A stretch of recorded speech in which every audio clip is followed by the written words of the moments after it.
Selamat sore sahabat petani belambangan di seluruh Indonesia dan juga sahabat petani belambangan di seluruh dunia. Di hari ini seperti permintaan sahabat-sahabatku semuanya, tolong Pak Santo bikin video pisang di luar Ambon. Jadi teman-teman ada yang bilang pisang candi, ada juga yang minta divideokan pisang kepok, pisang susu, dan lain-lain sebagainya. Nah, hari ini teman-teman, saya kabulkan permintaan teman-teman. Kebun pisang candi teman-teman. Lo bener-bener ini bener teman-teman. Dia katanya tanam ekstrim seperti tanam milik saya ini. Terbukti bener nih teman-teman. Ini tanamnya rapet nih teman-teman. Nah ini kan 1 meter 40. 1 meter seperempat. 1 meter seperempat. Ini teman-teman. Nah ini tanam rapet ini. Jadi ini lebarnya berapa? 2 meter berapa? 2 meter setengah. 2 meter setengah. Ya, 2 meter setengah. Ini teman-teman, seperti ini. Ini pisang candi. Luasan berapa? 1 hektar yang di sini, Mas. 1 hektar. Ini teman-teman, terjawab sudah permintaan teman-teman terkait permintaan pembuatan video pisang candi. Ini teman-teman, seperti ini.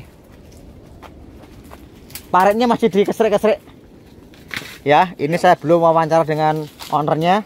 Kita hari ini pengen nunjukin dulu ini kepada teman-teman. Oke, rapat kan?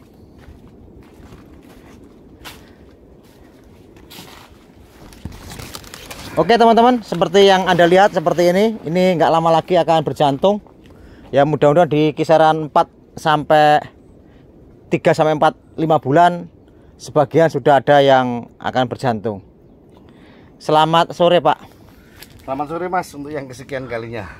Iya ini teman-teman, perkenalkan mungkin nama lengkap Mas. Nama Siswoyo Arianto, petani pisang candi dari Kecamatan Siliragung. Seperti itu Mas. Gitu. Ini umur berapa bulan? Saya tanam akhir Februari Mas. Akhir Februari. Maret, April, Mei, Juni, Juli. Anggap aja 5 bulan. Ya harapannya 1 bulan sampai maksimal 2 bulan sudah montong. Iya, yang seperti itu. Populasi 2.500 batang. Mantap ya teman-teman. Hanya kayak gini, ilmu dari jenengan Mas Santo. Kata kuncinya bokongnya semok dulu. Nah ini saya sudah menyajikan yang semok-semok untuk Betul. suhu saya.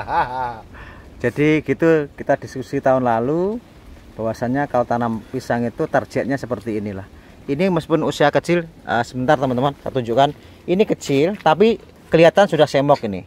Apalagi ini teman-teman, ini bener-bener ya teman-teman yang bisa ngelihat ya, ini semok apa tidak, iya kan? Kayak begini loh teman-teman. Nah itu. Lanjut Mas Ses. Iya, gimana? Akan ditanyakan aja Mas. Saya enggak ada yang saya ceritakan ini. Cerita apa Mas? Sudah berapa kali dipupuk? Populasi 2.500, pupuk pertama 10 kilo. Petro urea petro.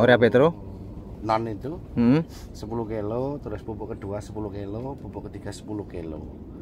Terus yang terakhir kemarin 50 kilo Pons Kapus. Hanya itu. Artinya setiap bulan? Nggak mesti setiap bulan, masa kober. Oh iya. Ya kadang-kadang ya bisa 20 hari, kadang-kadang ya 1 bulan, kadang-kadang juga 40 hari gitu. Usianya udah 5 bulan. Sudah 5 kali? Saya 4 kali pupuk. Pertama itu cuma saya tabur sejimpit Mas. Nah, segini. Nah, segitu. Makanya gitu. Cukup 10 kilo untuk populasi 2.500. Terus habis itu tak kocorkan, kebetulan tenaga kerjanya bisa ngocor.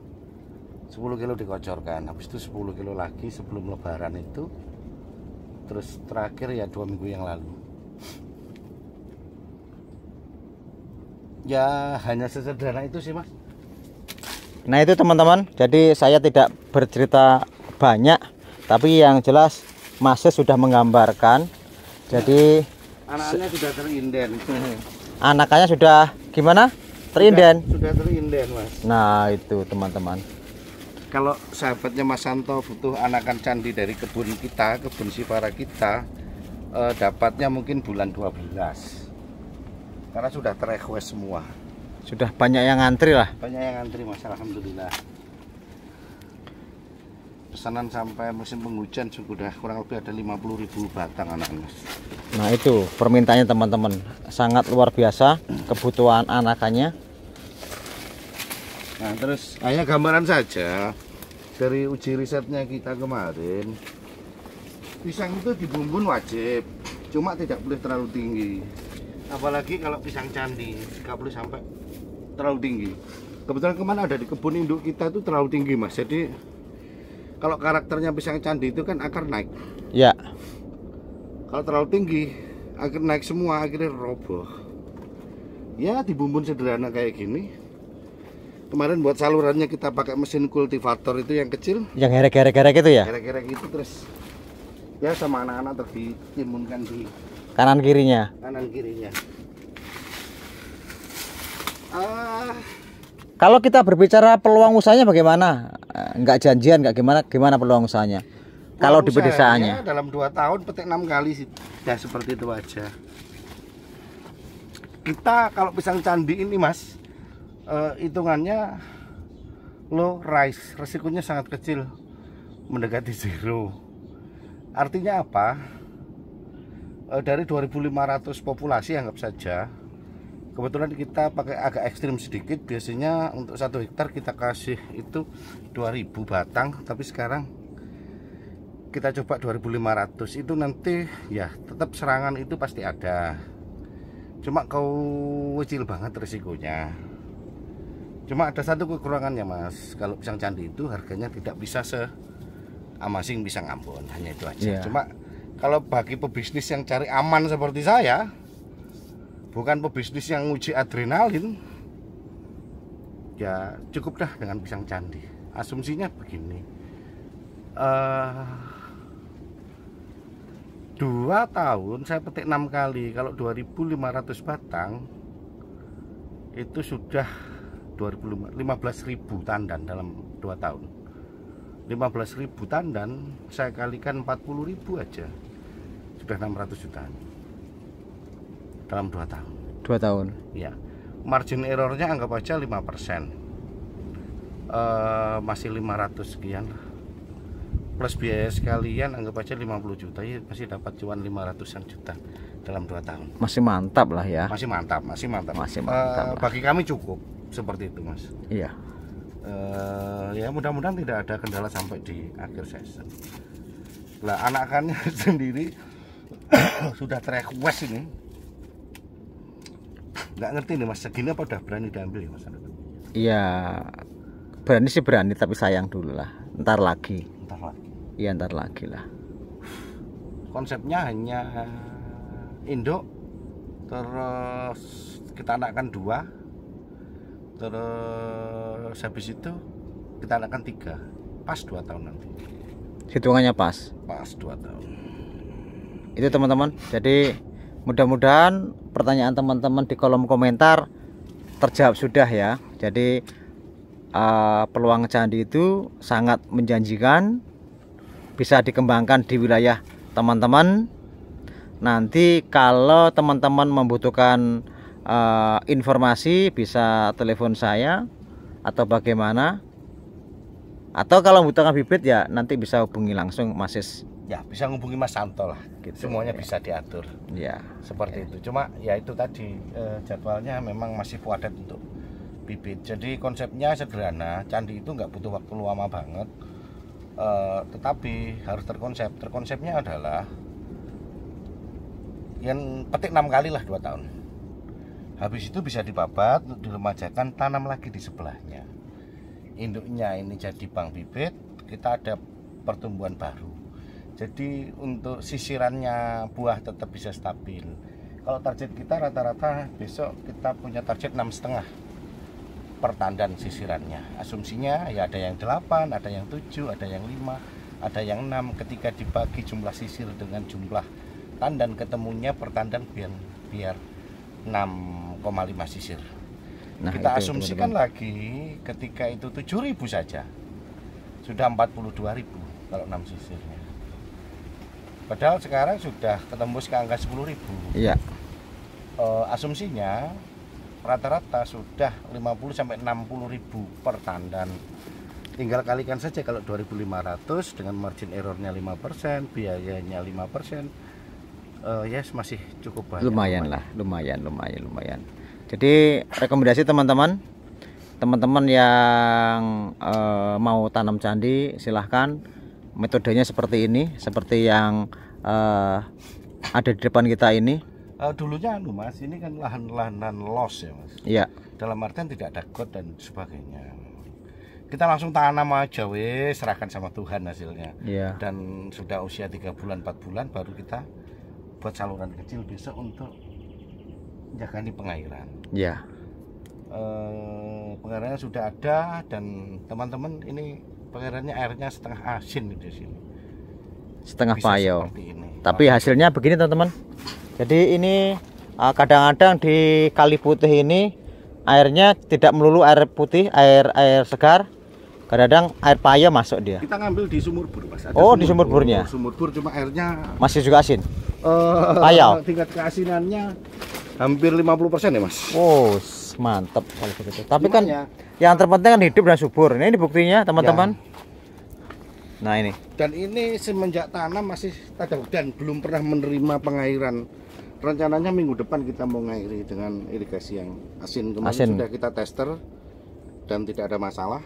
Akhirnya kan bisa nanti langsung ke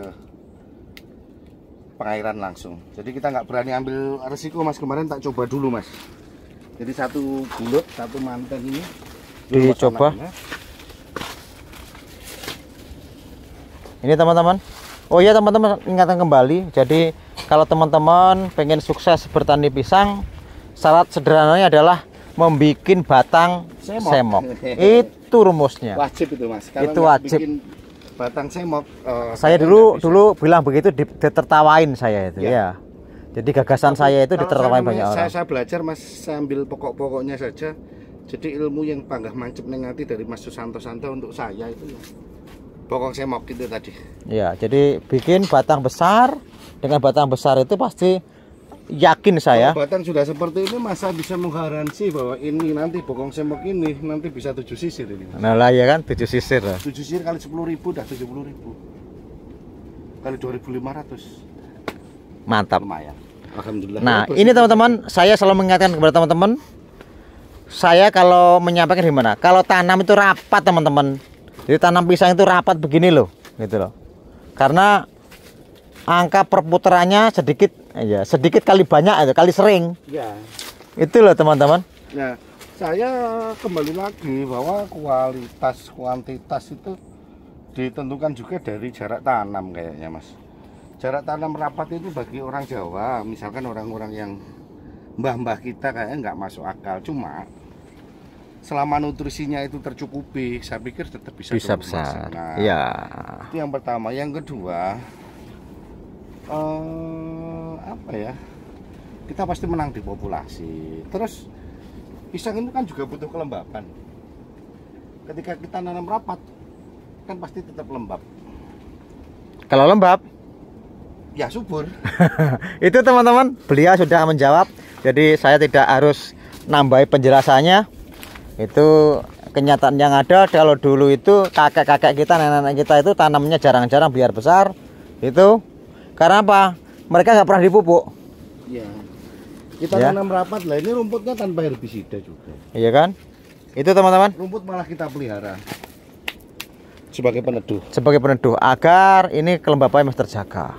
Itu teman-teman, di sore kali ini tetap semangat. Bersyukurlah. Ya, seperti ini. Ini ternyata juga dikembangkan oleh dulur saya dengan metode tanam seperti ini. Jadi saya juga merasa berbahagia. Ternyata apa yang saya sampaikan, ternyata kita memiliki hati dan perasaan yang sama. Budidaya pisang secara apa ini namanya ini? Massal atau gimana ini naiknya? Iya, ini pengembangan massal. Pengembangan massal teman-teman. Efisiensi lahan. Jadi efisiensi lahan. Jadi lahannya menjadi efisiensi. Lahannya menjadi benar-benar termanfaatkan gitu loh. Benar-benar termanfaatkan. Kalau sewa lahan ya udah berapa kali berapa kan gitu. Kalau ditanami jarang-jarang ya gimana? Jadi kalau 1 hektar ditanami hanya 100 ya rugi tuh Mas ya? Rugi Mas. Rugi gitu loh. Nggak ketemu itu bisnisnya Mas. Gitu. Oke, terima kasih. Salam semangat dari Tanah Belambangan, Kabupaten Banyuwangi, Provinsi Jawa Timur. Terima kasih Lur.